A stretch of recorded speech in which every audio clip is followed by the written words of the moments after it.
Tammy Eallanardo. And what is your title again? Director of Economic Development for Greater Chillicothe and Ross County. And that's the organization, Greater Chillicothe Ross County Development.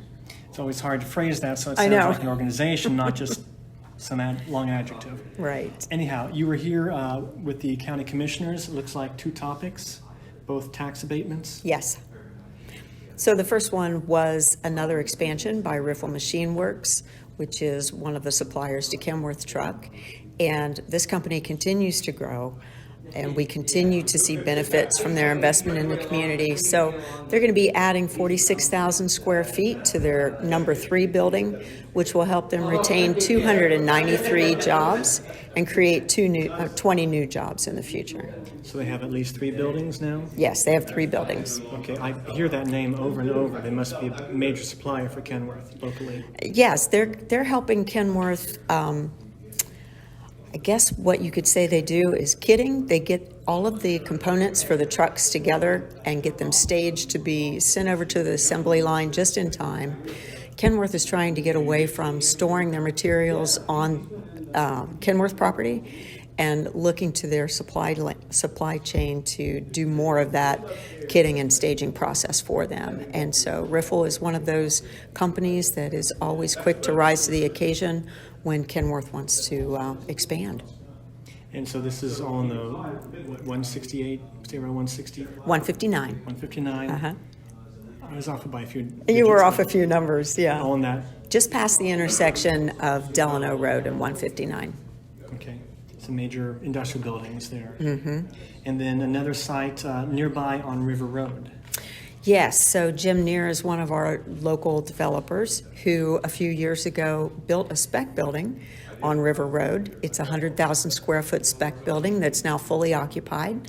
So the time has come for him to create the second building on the same site. So this will be 100,000 square feet on a 9-acre parcel right beside the first building. He has a tentative agreement with a company to lease the space in a few months when the building is finished. I can't divulge that to you right now, but I will tell you the need for square footage in Ross County is such that should that tenant agreement not come to fruition, there will be someone waiting in the wings to fill that space. You mentioned that you were constantly asked for need square footage. Yes.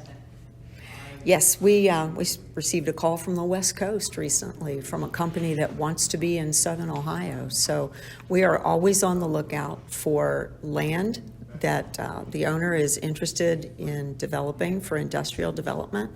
We have grant funds available that can help perform due diligence studies on that property to get it ready for future development, and grant money available to help fund spec buildings. If you have property and you want to build a spec building for us, we can find a tenant for you. And the River Road, I presume, was Mr. Neer who tore down the old factory which didn't sell for forever and built a new building that is there. I don't remember that building. You must be talking about before my time. Oh no, this is only like 5-7 years ago, across from Medina Regional Medical Center, right? That's where we're talking about? Yeah, on River Road, but I don't remember a building that was demolished there. Yeah, I think it was built in the 1950s, might have been Alcoa. I don't know the details, but it sat for sale for several years, finally torn down, and this new building was built on its site. Interesting. No, I can't comment on that one for you, Kevin. Okay. All right.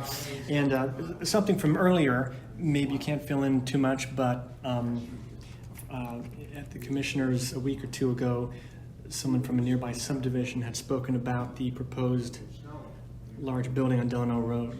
Can you say anything about that? I've really not been following that conversation very closely. I understand that there are concerns with the local neighborhood. I have met with Kevin Weingartner a number of times. He's the developer who is working on Delano Industrial. He has made many comments to me about how he wants to be a good neighbor to the folks who live nearby. So, like I said, I haven't been following that conversation, but I'm hopeful that they can come to a resolution that fits everyone's needs. Okay. Well, if you live one field away from a major industrial area, what do you think is going to happen to that field right next to you? Well, I choose not to comment on that. Yes.